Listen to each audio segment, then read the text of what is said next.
ঘন কুয়াশার মধ্যে দেশের বিভিন্ন স্থানে সড়ক দুর্ঘটনায় নিহত ৬, ঘটনাস্থলে মৃত্যু ২ জনের, আহত অন্তত ২৫। দেশজুড়ে শীতের দাপট অব্যাহত, একাধিক শৈত্যপ্রবাহের আভাস, কনকনে ঠান্ডায় বিপর্যস্ত জনজীবন। মনোনয়ন বহাল বাতিলের বিরুদ্ধে আপিলের সময় শেষ হচ্ছে আজ, এবার কোনো পাতানো নির্বাচন হবে না বললেন সিইসি। এবং জীবনযাত্রার ব্যয় বৃদ্ধির প্রতিবাদে ইরানে সহিংস বিক্ষোভ অব্যাহত, ১২তম দিনে দেশ জুড়ে ইন্টারনেট সেবা বিচ্ছিন্ন।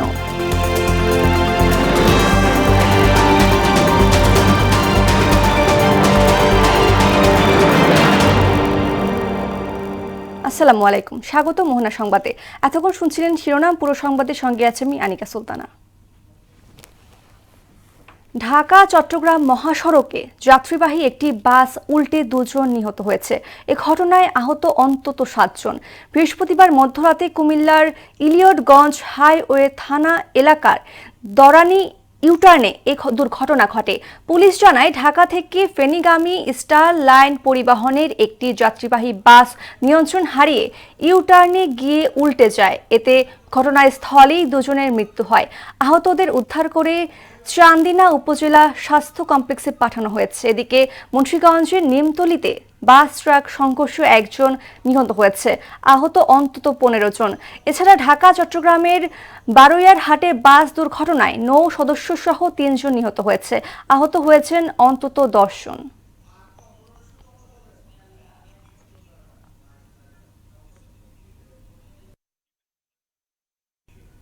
রাজধানী ঢাকা সহ দেশের বিভিন্ন এলাকায় বেড়েছে শীতের দাপট। বিশেষ করে উত্তর ও পশ্চিমাঞ্চলে তীব্র শীত অনুভূত হচ্ছে, যার কারণ ঘন কুয়াশা ও হিমেল বাতাস, যা জনজীবনকে বিপর্যস্ত করে তুলেছে এবং নিম্ন আয়ের মানুষের দুর্ভোগ বেড়েছে। নদীর অববাহিকা ও উত্তরাঞ্চলের বিস্তীর্ণ এলাকায় অনেক জায়গায় সূর্যের দেখা মিলছে দেরিতে। শীতজনিত রোগের প্রকোপও বৃদ্ধি পেয়েছে এবং যানবাহন চলাচলে বিঘ্ন ঘটছে। এদিকে চলতি মাসে কয়েকটি শৈত্যপ্রবাহের পূর্বাভাস দিয়েছে আবহাওয়া অফিস।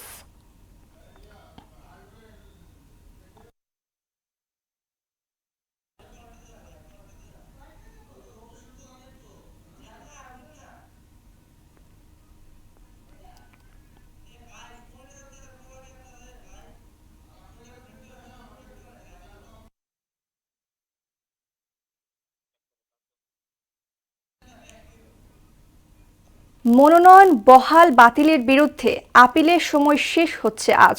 এদিকে বৃহস্পতিবার আগারগাঁওয়ের নির্বাচন ভবনে মনোনয়ন বাতিল ও গ্রহণে আপিলের বুথ পরিদর্শন শেষে সিইসি এএমএম নাসির উদ্দিন বলেন, আগের মতো পাতানো নির্বাচন হবে না। এদিকে জাতীয় নির্বাচন অবাধ ও সুষ্ঠু করতে পাশে থাকার আশ্বাস দিয়েছে ইউরোপীয় ইউনিয়ন। এমআর আসাদের রিপোর্ট। আপিল দায়েরের চতুর্থ দিনে দেশের বিভিন্ন প্রান্ত থেকে ইসিতে আসতে শুরু করেন আবেদনকারীরা। রিটার্নিং কর্মকর্তার সিদ্ধান্তের বিপরীতে অঞ্চল ভিত্তিক 10টি বুথে আপিল আবেদন জমা দেন তারা। কমিশনের কাছে ন্যায় বিচার পাওয়ার আশা তাদের। অন্যান্য আসনে পাঠিয়ে দেখছি ঋণ খেলাপি আছে, ইনকাম ট্যাক্সে ফাইলের ত্রুটি আছে, হলফনামার তথ্য গোপন করছে, অসংখ্য মামলা আছে।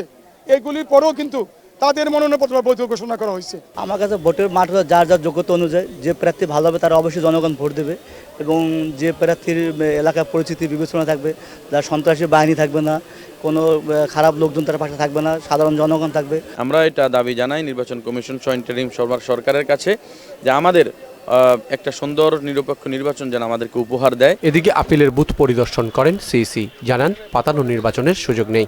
কোথাও নমিনেশন ফাইল করতে গিয়ে মারামারি হয়েছে, কোনো গোলমাল হয়েছে, ভায়োলেন্স হয়েছে, এমন কোনো তথ্য আমরা পাইনি। এটা একটা ভালো দিক।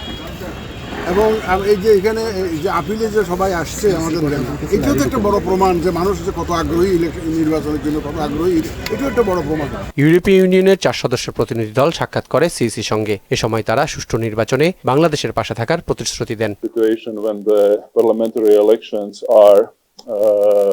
Taking place together with a referenda, which is also a challenge, of course, for the Electoral Commission, but I hope they will deal with this in an appropriate way. আপিলের চতুর্থ দিন শেষে আবেদনের সংখ্যা 400 ছাড়িয়েছে।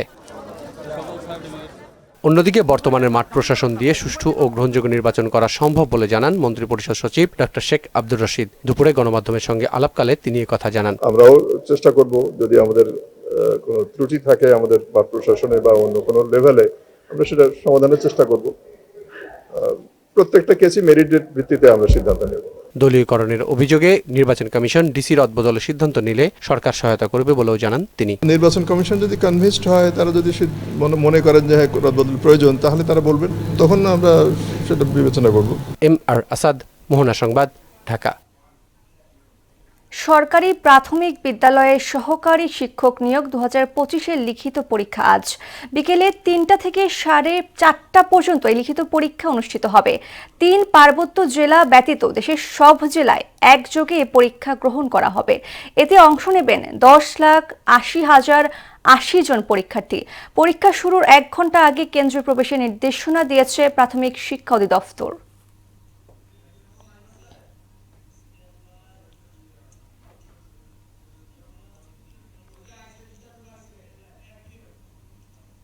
ফ্যাসিবাদের দোসররা এখনো ষড়যন্ত্রে লিপ্ত, তা মোসাব্বির হত্যার মাধ্যমে প্রমাণ হয়েছে বলে মন্তব্য করলেন বিএনপির স্থায়ী কমিটির সদস্য সালাউদ্দিন আহমেদ। তবে একে বিচ্ছিন্ন ঘটনা আখ্যা দিয়ে এর প্রভাব নির্বাচনে পড়বে না বলেও জানান তিনি। বৃহস্পতিবার গুলশানে বিএনপি চেয়ারপারসনের কার্যালয়ে সাংবাদিকদের সঙ্গে আলাপকালে তিনি এসব কথা বলেন। এদিকে সিসি ক্যামেরায় ফুটেজ পর্যবেক্ষণ করে আসামিদের গ্রেফতারের চেষ্টা চলছে বলে জানিয়েছে পুলিশ। সুরাইয়া মুন্নির রিপোর্ট। গুলশানে বিএনপি চেয়ারপারসনের কার্যালয়ের সামনে সাংবাদিকদের মুখোমুখি হন দলের স্থায়ী কমিটির সদস্য সালাউদ্দিন আহমেদ।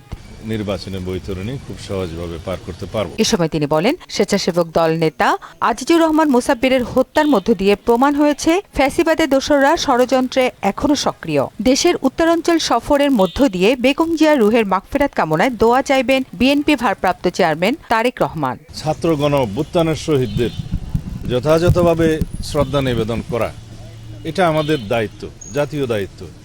আমাদের নেতা বিএনপির ভারপ্রাপ্ত চেয়ারম্যান অনেক আগেই সেটা করতে চেয়েছিলেন, কিন্তু বিভিন্ন কারণে আমাদের এখনো সেই যাত্রাটা সম্ভব হয়ে ওঠেনি। এই শহীদদের প্রতি বিনম্র শ্রদ্ধা নিবেদন করা এবং তাদের কবরে জিয়ারত করা, এটা জাতির প্রত্যাশা। এদিকে নয়াপল্টনে কেন্দ্রীয় কার্যালয়ের সামনে মুসাব্বিরের নামাজে জানাজা অনুষ্ঠিত হয়। এর আগে হত্যাকারীদের 24 ঘন্টার মধ্যে গ্রেফতারের দাবি জানিয়ে শনিবার বিক্ষোভ কর্মসূচি ঘোষণা করেন ঢাকা মহানগর উত্তর বিএনপির আহ্বায়ক আমিনুল হক। একটি ষড়যন্ত্রকারী মহল, তারা নির্বাচনকে বানচাল করার জন্য এই ধরনের হত্যাকাণ্ডের সাথে তারা জড়িত হচ্ছে। আমরা খুব দৃঢ়ভাবে বলতে চাই, এই অন্তর্বর্তীকালীন সরকার আপনারা আইন শৃঙ্খলা নিয়ন্ত্রণে রাখতে ব্যর্থ হচ্ছে। আমি আপনাদের কাছে আহ্বান করি, আগামী 24 ঘন্টার ভিতরে এই হত্যাকারীদেরকে আইনের আওতায় এনে তাদেরকে দৃষ্টান্তমূলক শাস্তির ব্যবস্থা করবেন। এছাড়া মুসাব্বির হত্যার ঘটনায় অজ্ঞাতনামা 3 থেকে 4 জনকে আসামি করে তেজগাঁ থানায় মামলা দায়ের করা হয়েছে। ঘটনার প্রেক্ষিতে নিহতের স্ত্রী বাদী হয়ে তেজগাঁ থানায় একটি মামলা দায়ের করেছে। অন্যদিকে মুসাব্বির হত্যার সিসি ক্যামেরার ফুটেজ পর্যবেক্ষণ করে আসামিদের গ্রেফতারের চেষ্টা চলছে বলে জানিয়েছে পুলিশ। আমরা ঘটনাস্থলে সিসিটিভি ফুটেজ সংগ্রহ করেছি, সেটা বিশ্লেষণ করেছি এবং ঘটনায় যারা জড়িত সম্ভাব্য তাদেরকে সিসিটিভি ফুটেজ বিশ্লেষণ এবং গোয়েন্দা তথ্যের ভিত্তিতে শনাক্ত করার জন্য চেষ্টা চালিয়ে যাচ্ছে। সুরাইয়া মুন্নি, মোহনা সংবাদ, ঢাকা।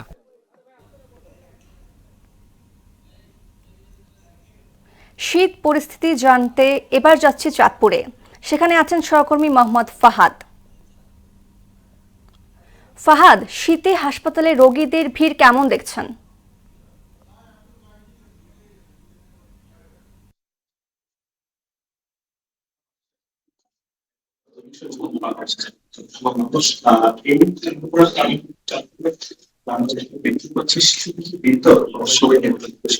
বিভিন্ন রোগে আক্রান্ত হয়েছে। আমি এই মুহূর্তে আছি চাঁদপুরের ফরিদগঞ্জ উপজেলা স্বাস্থ্য কমপ্লেক্সে। সেখানে নিয়মিত যে রোগী থাকার কথা তার থেকে অতিরিক্ত রোগী কিন্তু সংখ্যা কিন্তু এই মুহূর্তে চাঁদপুরে বেশি আমরা লক্ষ্য করেছি। আমরা এই মুহূর্তে একজন কর্তব্যরত চিকিৎসক আছে, ডাক্তার সাইফুল। আমরা তার সাথে কথা বলবো যে এই মুহূর্তে পরিস্থিতি যে আছে হসপিটালের রোগীর সংখ্যা কেমন এবং শীত থেকে মোকাবেলার প্রস্তুতি কেমন, যদি একটু জানাতেন আমাদেরকে। জি ধন্যবাদ। আসলে আপনারা অবগত আছেন যে বিগত কয়েকদিন যাবৎ ঠান্ডা জেঁকে বসেছে এবং শৈত্যপ্রবাহ চলমান। তো আমাদের সাধারণত যে দেখা যায় যত রোগী ভর্তি থাকে তার থেকে এখন ঠান্ডা জনিত যে সমস্যা নিউমোনিয়া বা ডায়রিয়ার সমস্যাটা নিয়েই বেশিরভাগ রোগী ভর্তি হচ্ছে, বিশেষ করে শিশুরা। আর বয়স্কদের মধ্যে যদি আমরা বলি তাহলে দেখা যাচ্ছে যে যাদের আগে থেকে হাঁপানি বা শ্বাসকষ্টের সমস্যা আছে এটা বেড়ে গিয়ে তীব্র অবস্থা হয়ে তারপরে তারা হাসপাতালে ভর্তি হচ্ছেন। এই সময়টা মোকাবেলায় তাদের কি পরামর্শ দিচ্ছেন আপনারা? যে আমরা এই সমস্যা সমাধানের জন্য যেহেতু এখন ঠান্ডাটা বেশি এবং শৈত্যপ্রবাহ চলমান, আবহাওয়া অধিদপ্তরের ভাষ্য অনুযায়ী, এবং আবহাওয়া অধিদপ্তর কিন্তু সবসময় একটা নির্দেশনা দিয়ে থাকে যে কিভাবে কি করতে হবে বা কতটুকু সতর্কতা অবলম্বন করতে হবে। আমরা যদি ওই সতর্কতা অবলম্বন করে একদম জরুরি প্রয়োজন ছাড়া বাইরে বের না হই বা ঘরে যখন থাকি ঘরটা যত সম্ভব উষ্ণ রাখার ব্যবস্থা করি, তাহলে আশা করা যায় এই সমস্যাটা অনেকাংশে মোকাবেলা করা যাবে। আর বাচ্চাদের ক্ষেত্রে যারা বুকের দুধ খায়, যেসব বাচ্চারা, তাদেরকে অবশ্যই বুকের দুধটা কন্টিনিউ করতে হবে, বাইরের কোনো খাবার না খাওয়ানোটাই ভালো। এতে করে তাদের ঠান্ডাজনিত সমস্যা অথবা যেটা আমরা বলি গ্যাস্ট্রোএন্টারাইটিস, ওটা হয়ে ডায়রিয়ার প্রকোপটা আরো বেড়ে যেতে পারে। সেক্ষেত্রে মা বাবা এবং পরিবারের ভূমিকাই মুখ্য। আর আমরা আমাদের এখানে আমাদের যে সীমিত সাপ্লাই আছে সেটা দিয়ে আমরা যতটুকু সম্ভব চেষ্টা করে যাচ্ছি, আমাদের সর্বোচ্চটা দেওয়ার চেষ্টা করতেছি। জি, চাঁদপুরের যে পরিস্থিতি আমরা শুনলাম এখানকার একজন কর্তব্যরত চিকিৎসকের কাছ থেকে, আমরা যদি অন্যান্য স্বাস্থ্য কমপ্লেক্সের কথা বলি, প্রায় প্রতিটা হসপিটালে কিন্তু শিশুদের আক্রান্ত সংখ্যাটা বেশি বললেই দেখা যাচ্ছে এবং বয়স্করাও ছুটে আসছে। তবে চিকিৎসকরা পরামর্শ সবসময় দিচ্ছে যে গরম জামা কাপড় এবং শীত মোকাবেলায় যে প্রয়োজনীয় ব্যবস্থা এ ছিল চাঁদপুরের যে ঠান্ডার যে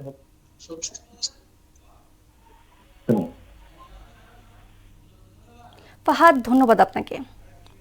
খুচরা বাজারে মিনিকেট ও নাজিরশাইল চালের দাম কিছুটা বেড়েছে। সপ্তাহ ব্যবধানে ৩ টাকা পর্যন্ত বেড়েছে দাম। এছাড়া বেড়েছে মুগ ডাল, ছোট মসুর ডাল ও চা এর দাম। অবশ্য বাজারে অধিকাংশ সবজির দাম নাগালের মধ্যেই রয়েছে। স্থিতিশীল ডিম ও মুরগির দাম।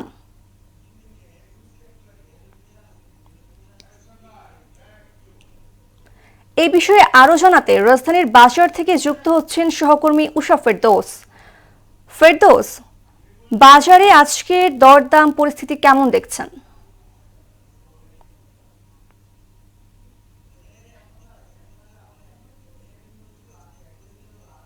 আসলে আমি যদি আপনাকে বলি, সকাল থেকে আমরা বাজারগুলোতে দেখেছি যে কনকনে শীত উপেক্ষা করে রাজধানীর বাজারে নিত্য পণ্যের যে সরবরাহ সেটি কিনতে এসেছেন এবং মানুষের মধ্যে এক ধরনের স্বস্তি আছে। কারণ আমি যদি আপনাকে বলি যে শুধু চালের দামটি গত এক সপ্তাহের ব্যবধানে চালের দাম, দুটো চালের দাম, যে চালগুলো মানুষ একটু বেশি কেনে, নাজিরশাইল এবং মিনিকেট, এই চালগুলো দাম 3 থেকে 4 টাকা বেড়েছে। এছাড়া যে সবজির বাজার বলি, সেখানে আসলে অনেক বেশি অনেকটাই স্বস্তি আছে। যেমন এই শীতের যে নতুন সবজিগুলো, নতুন না, এগুলো অনেক আগ থেকে বাজারে এসেছে। যেমন ফুলকপি, বাঁধাকপি, যেমন প্রতিটি ফুলকপি, বাঁধাকপি 15 থেকে 20 টাকা, কোনো কোনো ক্ষেত্রে আবার 10 থেকে 15 টাকায় বিক্রি হচ্ছে। আবার যদি সিমের দাম বলি, সেটি 50 থেকে 60, কাঁচামরিচ 70 থেকে 80, আবার টমেটো 80 থেকে 100 টাকার মধ্যে আছে। মোটামুটি সব সবজি আপনার 80 থেকে 80-র নিচে, 50 থেকে 60 টাকার মধ্যে বেশিরভাগ সবজি। এবং মাছের বাজার যদি আমি আপনাকে বলি, শীতকালে মাছের বাজারে সবসময় সরবরাহ বেশি থাকে। আর সরবরাহ বেশি থাকার কারণে দামটা অনেকটাই নিম্ন মধ্যবিত্তের নাগালে চলে আসে। এবং চাষের মাছ যেগুলো আছে সেগুলো বরাবরের মতোই একটু নিম্নমুখী থাকে। তবে নদীর মাছ যেগুলো, সেগুলো নিয়ে মানুষের মধ্যে একটু অস্বস্তি আছে। কারণ নদীমাতৃক দেশে নদীর মাছের দামটা সবসময় একটু বেশি থাকে। তাছাড়া যদি আমি ডিম মুরগির কথা আপনাকে বলি, ডিম মুরগি অনেক দিন থেকেই স্থিতিশীল আছে। ডিমের দাম, ব্রয়লার মুরগির যে বাদামি যে ডিম, সেটি 110 টাকা, 105 থেকে 10। আর যে ব্রয়লার মুরগির সাদা যে ডিম, সেটি 100 টাকা, এবার কোথাও কোথাও 105 টাকায় বিক্রি হচ্ছে।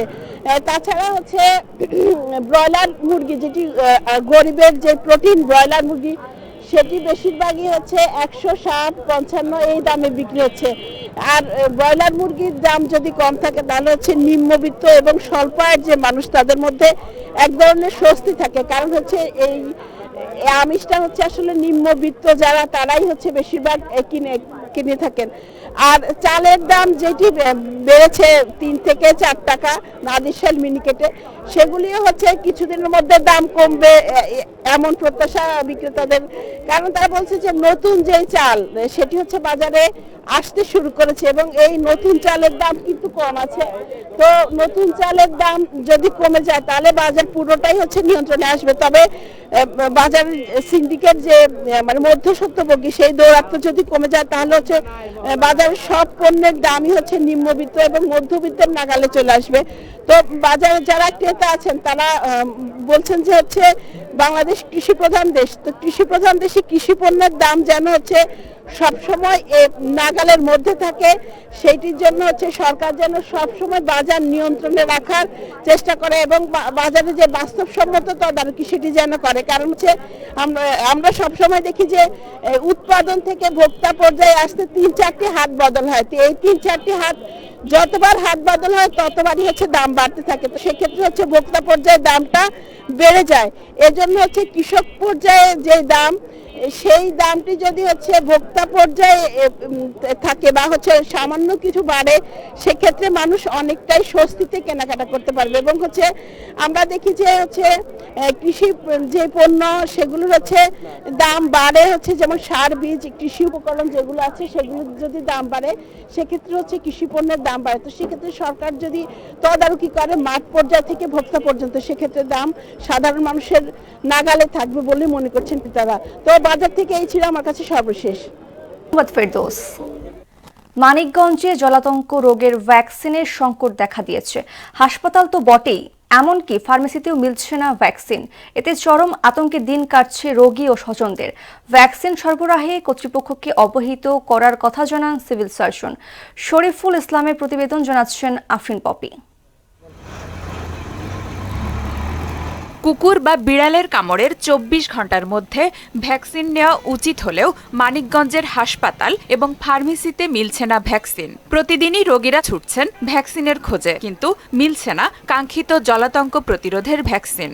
টিকা না পাওয়ায় আতঙ্কে ভুক্তভোগীরা। ভ্যাকসিন গত 4 তারিখে হাসপাতালে আসছি, বলছে যে এদের এখানে ভ্যাকসিন নাই। কুকুরে কামড় দিছে আমার ভাতিজাকে। কুকুরে কামড় দিছে, শুই পাইতেছে না মানিকগঞ্জ এর মধ্যে। যদি আমরা ভ্যাকসিন না পাই তাহলে তো আমাদের তো মৃত্যু অনিবার্য। কুকুরের কামড় 2 দিন পরে জলাতঙ্ক রোগ হইব। 2টা ভ্যাকসিনের দরকার, একটা ভ্যাকসিন এখনো কোথাও পাওয়া যাচ্ছে না, হাসপাতালেও নাই বাহিরেও নাই। মরণ ব্যাধি এই ভাইরাসের হাত থেকে বাঁচাতে সময়মতো টিকা নেওয়া জরুরি হলেও সংকটের কারণে বাড়ছে মৃত্যু ঝুঁকি।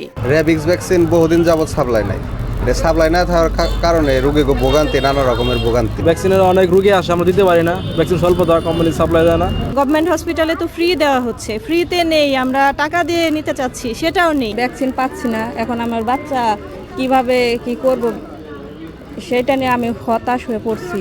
গেল 6 মাসে কুকুর বিড়ালের কামড়ে টিকা নিয়েছেন 7,500 রোগী। রোগীদের সংক্রমণ ঝুঁকি থেকে বাঁচাতে সরকারকে দ্রুত টিকা সরবরাহের দাবি সচেতন ব্যক্তিদের।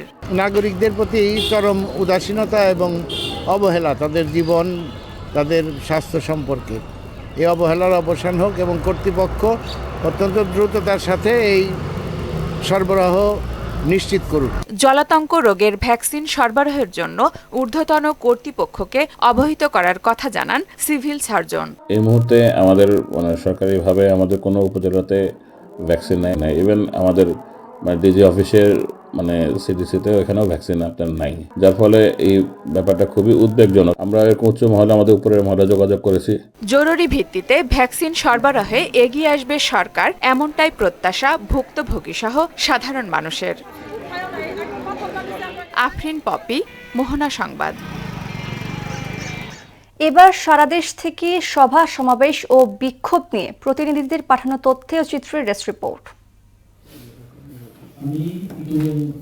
মানিকগঞ্জ টেলিভিশন রিপোর্টার্স ইউনিটির সঙ্গে পৃথক মতবিনিময় সভা করেছে জেলা প্রশাসন ও জেলা পুলিশ প্রশাসন। বাংলাদেশের মুক্তি, গণতন্ত্র ও উন্নয়নের পথে বার্তা নিয়ে আলমগীর ফর টুমোরো নামে একটি ওয়েবসাইটের আনুষ্ঠানিক উদ্বোধন করা হয়েছে ঠাকুরগাঁয়ে। নাটোরের গুরুদাসপুরে উপজেলা মাধ্যমিক শিক্ষা অফিসের আয়োজনে উদযাপিত হয়েছে জাতীয় শিক্ষা সপ্তাহ। মুন্সিগঞ্জে বেগম খালেদা জিয়ার রুহের মাগফিরাত কামনায় দোয়া মাহফিল অনুষ্ঠিত হয়েছে। চাঁপাইনবাবগঞ্জে আইনজীবীদের সঙ্গে সদর ৩ আসনের বিএনপি মনোনীত প্রার্থীর মতবিনিময় হয়েছে। ময়মনসিংহ সিটি কর্পোরেশন অসহায় ও দরিদ্র পরিবারের মাঝে কম্বল বিতরণ করেছে। সিরাজগঞ্জের মেস্টার গটিয়ায় বিএনপির উদ্যোগে বেগম খালেদা জিয়ার রুহের মাগফিরাত কামনায় দোয়া মাহফিল অনুষ্ঠিত হয়েছে। হাদি হত্যার বিচার ও দোষীদের শাস্তির দাবিতে লক্ষ্মীপুরে বিক্ষোভ কর্মসূচি পালন করেছে শিক্ষার্থী ও সাধারণ মানুষ। সিরাজগঞ্জের উল্লাপাড়ার রামকৃষ্ণপুরে শীতার্ত ও অসহায় মানুষের মাঝে কম্বল বিতরণ করা হয়েছে। কৃষি সম্প্রসারণ অধিদপ্তরের উদ্যোগে কুষ্টিয়ার কুমারখালীতে বাড়ি সরিষা বীজ চাষ নিয়ে অনুষ্ঠিত হয়েছে মাঠ দিবস। জয়পুরহাটের পাঁচবিবির আটাপুরের পাকুড়িয়ায় ইকরা ফাউন্ডেশনের উদ্যোগে শীতার্তদের মাঝে শীতবস্ত্র বিতরণ করা হয়েছে।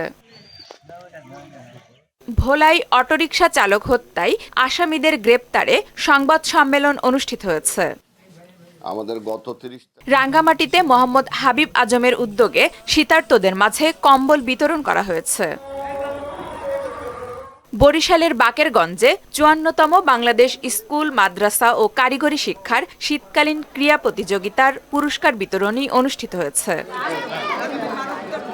বেগম খালেদা জিয়ার রুহের মাগফিরাত কামনায় ফেনীর ফুলগাজীর দক্ষিণ শ্রীপুর মজুমদার বাড়িতে মিলাদ, দোয়া মাহফিল ও মেজবান অনুষ্ঠান হয়েছে। দর্শক, এ পর্যায়ে জানিয়ে দিচ্ছি আজকের সংবাদপত্রের গুরুত্বপূর্ণ শিরোনাম।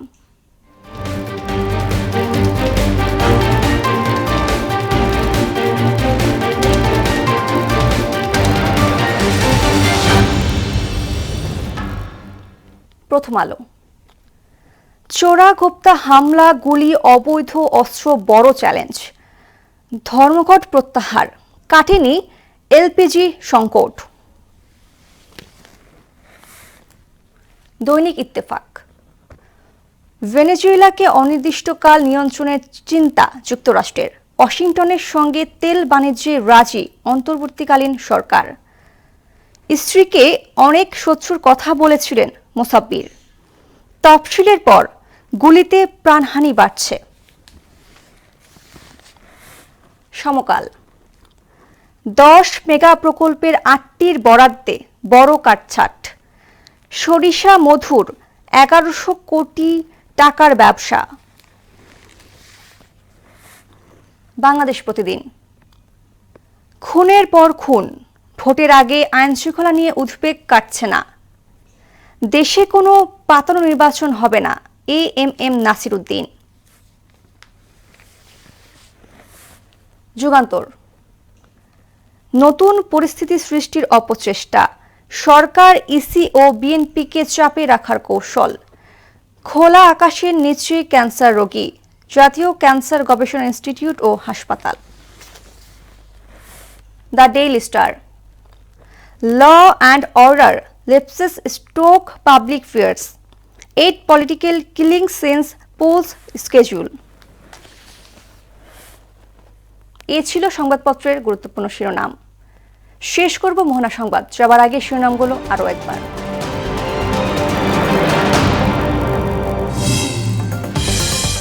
ঘন কুয়াশার মধ্যে দেশের বিভিন্ন স্থানে সড়ক দুর্ঘটনায় নিহত 6, ঘটনাস্থলে মৃত্যু 2 জনের, আহত অন্তত 25। দেশজুড়ে শীতের দাপট অব্যাহত, একাধিক শৈত্যপ্রবাহের আভাস, কনকনে ঠান্ডায় বিপর্যস্ত জনজীবন। মনোনয়ন বহাল বাতিলের বিরুদ্ধে আপিলের সময় শেষ হচ্ছে আজ। এবার কোনো পাতানো নির্বাচন হবে না বললেন সিইসি। এবং জীবনযাত্রার ব্যয় বৃদ্ধির প্রতিবাদে ইরানে সহিংস বিক্ষোভ অব্যাহত, 12তম দিনে দেশজুড়ে ইন্টারনেট সেবা বিচ্ছিন্ন। এ ছিল মোহনা সংবাদে। পরবর্তী সংবাদ দুপুর 1টায়। এর আগে সকাল 11টায় দেখবেন সংবাদ এক নজরে। মোহনার সব শেষ খবর জানতে ভিজিট করুন www.mohana.tv। দেখতে পারেন ফেসবুক, ইউটিউবেও। এতক্ষণ সঙ্গে থাকার জন্য ধন্যবাদ সবাইকে।